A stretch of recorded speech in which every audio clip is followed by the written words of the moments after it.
Freezer మనం దీన్ని ఏదైతే ప్రెషర్ స్విచ్ మనం చేంజ్ చేసుకునేటప్పుడు ఇవి పాత ప్రెషర్ స్విచ్ దీనిపైన ఏవైతున్నాయో ఇవి నెట్లను వీటిని ఓపెన్ చేసుకోవాలా. ఈ నట్లను ఓపెన్ చేసుకొని ఇక్కడ పైన నట్ ఉంటుంది, దీన్ని ఓపెన్ చేసుకున్నా దీని మీద ఉన్న కవర్ తీసేసుకోవాలా. ఇక్కడ దాని దిక్కుగా సేమ్ ఇట్లానే నట్టు ఉంటుంది, ఇది ఓపెన్ చేసుకొని దీని కవర్ దీన్ని తీసుకొని పక్కకు పెట్టుకొని ఇప్పుడు ఈ పాత దానికైతే ఏదైతే సెట్ పాయింట్ ఉన్నదో అదే సెట్ పాయింట్ ఎట్లయితే ఉంటుందో ఇక్కడ ఎంత ఉన్నది ఇక్కడ ఎంత ఉన్నదో చెక్ చేసుకొని మనం ఇక్కడ సేమ్ సెట్ చేయాలి. ఇక్కడ దీని కొరకోసం చెప్పి స్టార్ని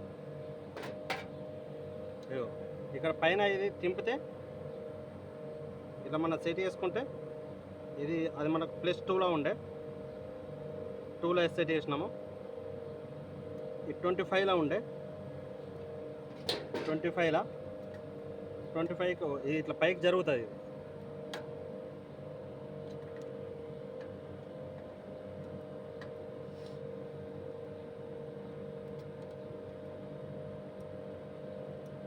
ఇట్లా పైకి జరుగుతుంది. మనకి ఇది ఫస్ట్ ఏమో ఇంతలో ఉండే, ఇది ఇట్లా సేమ్ సెట్ చేసుకున్నాం. ఇది హై ప్రెషర్ మనకి ఇది ఎట్లా ఉండే అంటే ఇది 350లో ఉంటుండే 350. మన టైట్ వేసుకున్న కొద్ది ఇది కిందికి వెళ్తున్నది, టైట్ వేసుకున్న కొద్ది కిందికి వస్తున్నది. దీని 350లో సెట్ చేసేసినాం. ఇది ఫినిష్ అయిపోయింది. ఇట్లా సెట్టింగ్ చేసుకోవాలా.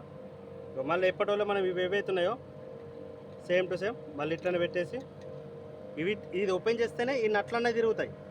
ఇది ఓపెన్ చేయండి నట్లు తిరిగాయి. ఇది ఏదైతే ఉన్నదో దీన్ని తీసుకుంటేనే ప్లేట్ తీసేస్తేనే ఈ నట్లు తిరుగుతాయి, లేకుంటే ఇది తీసేయండి మనం నట్లు తిరిగాయి. మనం ఇది ఇట్లా నుంచి ఇట్లా దింపినామంటే